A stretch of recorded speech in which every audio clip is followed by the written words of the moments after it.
There's sun shining around the world today, and people are embracing it. And I'm sure if that sun is shining where you are, you're making the most out of it because of these incredible headlines in the world that we're living in. But when I think of sunny days, I think of watching baseball at Forbes Field and, of course, Three Rivers Stadium and PNC Park.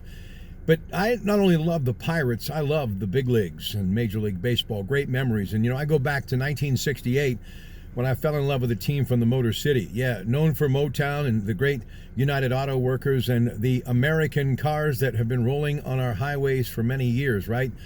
But also the Detroit Lions, the Ford family. I've always been a fan of that football team. But let's face it, if you're from this part of the world, Jim Leyland, the Detroit Tigers, how can you not love them? And I fell in love with them long before Mr. Leland became their skipper, when a guy by the name of Mickey Lolich was pitching that baseball team to a world championship. I don't know. It's the blue-collar town. It's just that baseball team that I fell in love with many years ago, and still to this day, I love the Detroit Tigers. Well, the Detroit Tiger Nation very sad today because one of their own, who spent 22 years in the big leagues and for many years, arguably maybe the second best player in the American League behind the great Mickey Mantle, number of times an all-star player and, of course, Golden Glove recipient.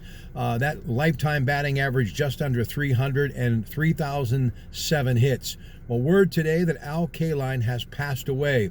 So to fans of Major League Baseball everywhere, we have lost a real gem, a man that never spent a moment in the minor leagues. And he really was an incredible right fielder. Also, speaking of right field, he won the Roberto Clemente Award in his career as well, too. Another pretty famous right fielder, and I think all of you from Pittsburgh know exactly what I mean by that. So I just wanted to take time before I get started at work tonight to pay tribute to Al Kaline, who's passed away today. And, folks, the great game of baseball has lost one of its all-time greats. Enjoy the rest of your night, and don't forget to join me coming up shortly at 6 o'clock on Pratte Monday night at KDKA Radio. And we'll look back at the career of Al Kaline coming up Sunday on the Coons Market Black and Gold Sunday show beginning at 11 a.m. Have a great day, everybody.